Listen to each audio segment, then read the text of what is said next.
Hill Street Blues was more than just a groundbreaking police drama of the 1980s.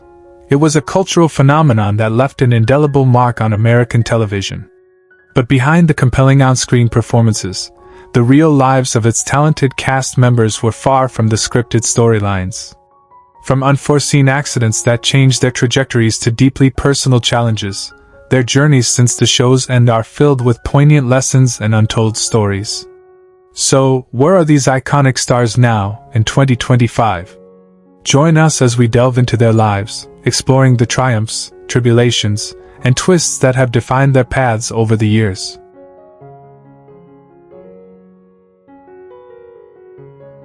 Michael Warren played Officer Bobby Hill at age 35, bringing heart and empathy to his role as a street-smart, loyal beat cop. While initially poised for stardom after Hill Street Blues, his career faltered in the 90s when he was passed over repeatedly for major roles due to what he once called a silent blacklist. Now 79, he resides alone in a modest bungalow in Northern California. Warren was married to casting agent Felicia Graham for 20 years. They had 3 children, Marcus, Layla, and Brendan, but the marriage collapsed after Warren's infidelity with a co-star became public. His relationship with his children is strained. He has not spoken to Layla in over a decade. Financial difficulties plagued him after several failed investments, including a short-lived jazz cafe and a failed indie film company. He also lost his closest friend, fellow actor Clifton James, to cancer, a loss he never fully recovered from. In 2008, he suffered a stroke that left him partially paralyzed for a year. Now largely forgotten by Hollywood, Warren lives quietly, occasionally mentoring young actors. His estate is estimated at $350,000. Daniel J. Travanti portrayed Captain Frank Furillo at the age of 41, when Hill Street Blues premiered in 1981. His portrayal of the calm, diplomatic police captain earned him critical acclaim and multiple Emmy Awards. Now 85, Travanti lives a secluded life in rural Wisconsin. After the show's end, his career slowly declined, with only sporadic appearances in minor TV roles. He struggled with alcoholism for decades, a battle that cost him his marriage to theater director Janice Lowell. The couple had 2 sons, Thomas and Julian, both estranged from him by the mid-2000s due to his emotional absence and frequent disappearances. His second marriage, to a much younger publicist named Aaron Price, lasted only 3 years and ended after Aaron suffered a miscarriage that drove a wedge between them. Travanti later endured 5 personal tragedies: the suicide of his brother, a financial scam that lost him most of his savings, a near-fatal car accident in 1998, a public nervous breakdown, and the death of his longtime agent. These losses drove him into reclusion.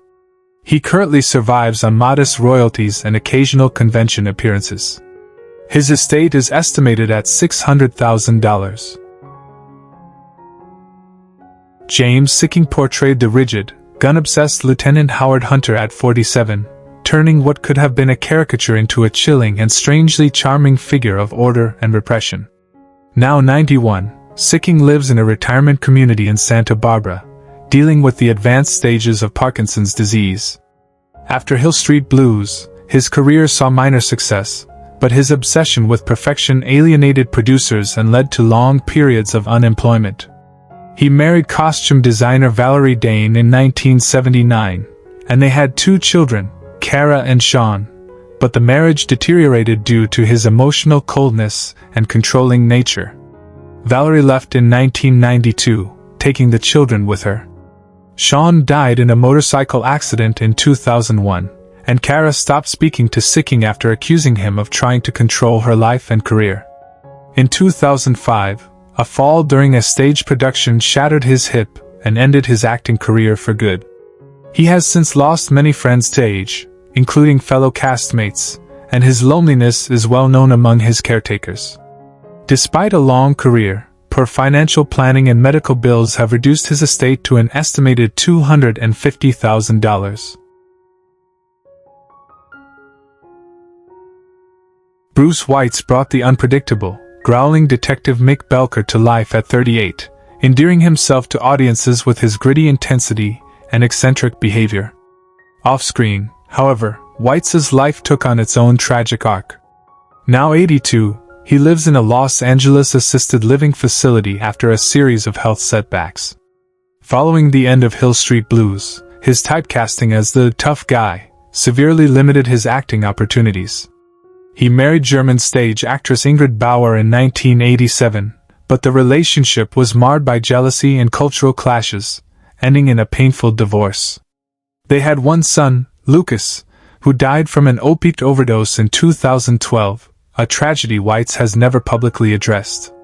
Later, he had a long, codependent relationship with a much younger manager, who drained him financially and left him nearly bankrupt. Weitz has battled depression, alienation, and even a brief period of homelessness in 2017 after defaulting on his mortgage. He now survives on union pension and small voice acting gigs. Once a revered name in crime dramas, his legacy is now a haunting reminder of fame's fleeting nature. His current estate is estimated at just $150,000. Torian Black, who played the tough but principled detective Neil Washington, joined Hill Street Blues at 41, bringing a stoic charisma and moral grounding to the ensemble. His deep, steady presence masked a personal life filled with heartbreak. A deeply religious man, Black married his childhood sweetheart, Marlene Foster, in 1965. The couple had 2 biological sons, Jamal and Devin, and adopted 8 children, a testament to his commitment to family. But behind closed doors, the strain was immense. Financial stress and the emotional demands of such a large family caused recurring arguments, and Marlene left in 1987, unable to endure the emotional weight of his depression following the show's end. Black struggled with type 2 diabetes, which ultimately led to complications including partial blindness and kidney failure. He died on July 21, 2022, at 82, largely forgotten by the industry he once helped diversify. Only a few castmates attended his quiet Atlanta funeral. Despite his hardships, he left behind an estate valued at $350,000, most of which was divided among his surviving children. Joe Spano, who portrayed the idealistic and emotionally intuitive Lieutenant Henry Goldblum on Hill Street Blues, was 35 when the series debuted in 1981. Known for his gentle demeanor and deep empathy, Goldblum often acted as the emotional conscience of the precinct, handling community relations and crisis negotiation with grace. Off-screen, Spano's life was far more turbulent. He married stage actress Ellen DeMarco in 1983, and while the couple had 3 children, Michael, Tess, and Jonah, their marriage was riddled with long periods of separation due to Spano's persistent workaholism and mental health struggles, including bouts of depression and anxiety following the show's cancellation. His career declined significantly in the 1990s, with only sporadic guest roles and stage appearances, leading to financial instability. The couple divorced in 2002, and though he attempted reconciliation with his children, only Tess remains in contact. Spano battled alcohol dependence for nearly a decade and has lived alone in a modest Santa Barbara rental since 2015. Now 79, he continues to act occasionally, but mostly avoids public life. His estate is currently estimated at $500,000, having dwindled after years of medical bills, legal costs, and missed financial opportunities. Keel Martin, the charismatic actor behind the charmingly reckless detective J.D. LaRue, joined Hill Street Blues at 37 in 1981. His portrayal of LaRue's battles with alcoholism mirrored Martin's own off-screen demons. Despite early success, Martin's career quickly declined after the show ended, with a string of failed auditions and cancelled pilots haunting him throughout the late 80s. He married 3 times, first to singer Maria Lynette, a brief and toxic union that ended in 1976, then to soap actress Cynthia Lee, with whom he had a daughter, Danielle, and lastly to costume designer Carla Bruno, a relationship that ended in separation just months before his death. His addiction to alcohol, and later cocaine destroyed his professional relationships and strained every personal connection.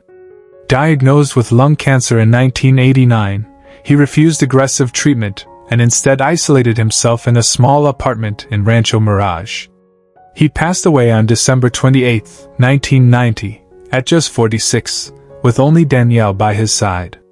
His estate, once buoyed by syndication residuals, was reduced to under $100,000 after years of medical debt and unpaid taxes. Betty Thomas, who played the ambitious and tough-minded officer Lucy Bates, was 33 when Hill Street Blues premiered. Her character's steady rise through the police ranks mirrored Thomas's transition behind the camera.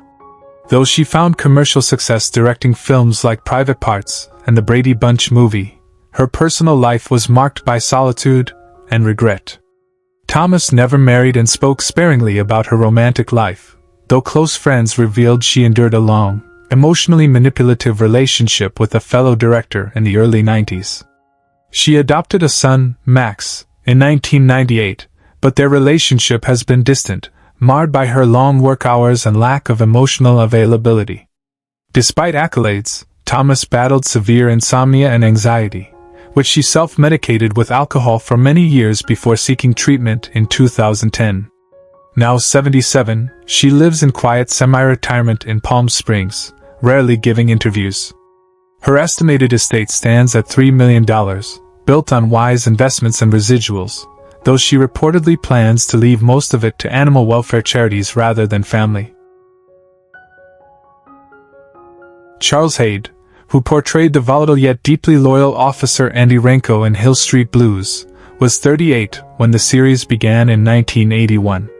Renko's blend of tough street smarts and vulnerable honesty made him a fan favorite. Off-screen, Haid's life was marked by personal struggles. He married actress Linda Gray in 1983, but their marriage dissolved within 5 years amid accusations of emotional distance and Haid's obsessive focus on work. He later married documentary producer Elise Connor, with whom he had 2 children, Max and Julianne, but that marriage, too, ended in divorce in 2002.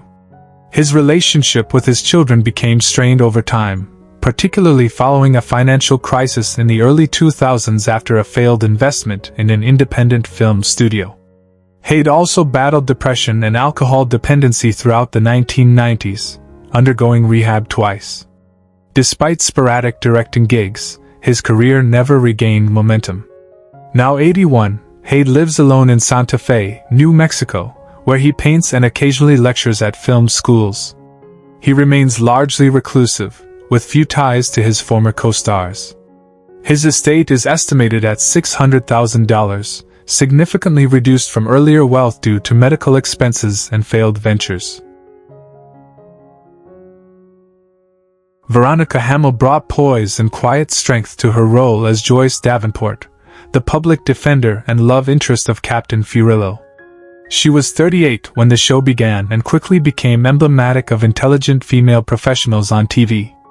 Hamill's off-screen life, however, lacked the stability of her character. She was married to writer-producer Edward Strauss for 11 years, a union plagued by infidelity rumors and prolonged separations. The couple had 1 daughter, Caroline, who later distanced herself from Hamill after a highly publicized custody battle when she was just 12. Hamill's career faltered after Hill Street Blues, with only sporadic TV movie appearances. She retreated from Hollywood in the late 1990s after suffering a nervous breakdown, choosing instead to live quietly in a cottage near Lake Arrowhead. Plagued by anxiety and trust issues, she avoided interviews and refused several attempts at memoir deals. Now 81, Hamill lives a modest, solitary life, cared for by a part-time aide. Her estate is estimated at $1.1 million, largely composed of real estate holdings from her early success. Ed Marinaro, who played the idealistic and soft-spoken officer Joe Coffey at just 31, brought depth to the role of a man navigating brutality with a moral compass. Once a promising football star turned actor, Marinaro seemed poised for sustained success. Instead, his acting career stumbled after Hill Street Blues. He was typecast, and a failed attempt at a sitcom pilot in the late 80s sealed his fading relevance in Hollywood. Marinaro married model Cassandra Fielding in 1989. They had 3 children, Nicholas, Ava, and Jeremy, but the marriage grew cold. By 2004, they had divorced, with Marinaro admitting later that his growing bitterness and career frustrations pushed his family away. He tried returning to sports commentary but was dropped from networks due to erratic behavior and poor audience response. Depression and reported gambling debts followed. Now 75, he lives in a small cabin outside Bozeman, Montana, seldom appearing in public. He writes poetry and maintains a modest online presence. His estate is estimated around $850,000, after years of financial missteps and legal battles. Barbara Bosson was 42 when she embodied the emotionally raw and often frantic Faye Furillo, the ex-wife of the precinct's captain. Her performance was hailed for its vulnerability and intensity, drawing heavily from her own tumultuous personal life. Bosson had been married to producer Stephen Bochco, the creator of Hill Street Blues, since 1970. Their professional collaboration ended as their marriage deteriorated, culminating in a very public and acrimonious divorce in 1997. They had one son, Jesse, whose substance abuse and legal troubles became tabloid fodder throughout the 2000s. After her marriage ended, Bosson struggled with loneliness and feelings of betrayal. Her acting work slowed dramatically, and she eventually moved to a retirement community in San Diego. Bosson endured years of chronic illness and was later diagnosed with Parkinson's disease. She passed away on February 18, 2023, at the age of 83, having spent her final years in relative isolation. Her estate, once bolstered by her early TV success, had dwindled to an estimated $400,000, most of which was left in trust for her estranged son. George Weiner, who portrayed Assistant DA Irwin Bernstein at the age of 36, when Hill Street Blues premiered in 1981, played a cunning and quietly ambitious legal mind whose dry humor and moral ambiguity made him a memorable presence on the show. Despite being a fan favorite, Weiner struggled to find leading roles afterward, often typecast as bureaucrats or lawyers, which led to bouts of depression and professional frustration. His marriage to theater director Linda Merritt in 1975 began with great promise but deteriorated over time due to George's emotional distance and obsession with career revival. They had 2 sons, Michael and Aaron, but strained custody battles followed their divorce in 1992, leaving George semi-estranged from his children for years. He battled alcohol dependency in the early 2000s and underwent a long rehab process that kept him out of the spotlight. After a brief resurgence in character roles, he largely disappeared from public life. Now 80, he lives quietly in a small condo in Sherman Oaks, surviving on residuals and modest investments. Though his legacy endures among TV aficionados, Weiner remains a recluse, haunted by unrealized ambitions. His estimated estate is valued at approximately $900,000. Robert Prosky joined Hill Street Blues in 1984 as Sergeant Stan Jablonski, replacing a beloved character and stepping into shoes many thought couldn't be filled. At 51, his portrayal of the gruff yet big-hearted sergeant earned him critical praise, but his success on the show masked deep personal pain. A devoted stage actor at heart, Prosky never felt fully embraced by Hollywood, and he often lamented being overlooked for meaningful film roles. He married his college sweetheart, Joan Gerber, with whom he had 3 sons, Stephen, Andy, and John. Although he remained married, their relationship was strained by Robert's frequent absences and emotional volatility. He was deeply affected by the death of his youngest son, John, from a drug overdose in 1997, a tragedy he never recovered from. He was later diagnosed with diabetes and suffered from complications for years. Despite these challenges, he remained active in theater, performing well into his 70s. Prosky passed away on December 8, 2008, at the age of 77 due to heart failure. His estate, mostly tied up in stage memorabilia and modest savings, was valued at around $1.2 million. Dennis Franz, who first appeared as the volatile detective Sal Benedetto in 1982 before returning as the morally complex Lieutenant Norman Bunce in 1985, delivered some of Hill Street Blues' most unforgettable performances. Franz's tough exterior belied the deep psychological toll the roles took on him. He suffered panic attacks during filming and grew increasingly dependent on prescription sedatives to manage the emotional demands of his characters. Off-screen, his personal life was equally tumultuous.